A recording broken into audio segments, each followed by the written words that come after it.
Comment les cyberattaques peuvent-elles avoir lieu? Par quels moyens les pirates passent-ils?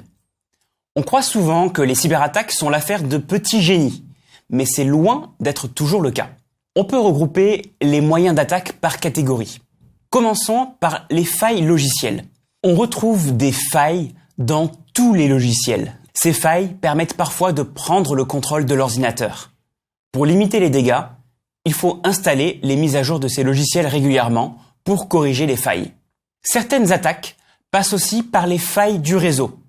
Un Wi-Fi mal protégé, un serveur avec un mot de passe trop simple, ou des routeurs dont le mot de passe par défaut, password, n'a pas été changé. Et ne rigolez pas, ça arrive tout le temps. Bref, ce sont autant de portes laissées grandes ouvertes pour des attaques. Les droits d'accès sont une autre source d'attaque. Imaginez par exemple qu'une entreprise donne des droits d'administrateur à chaque employé.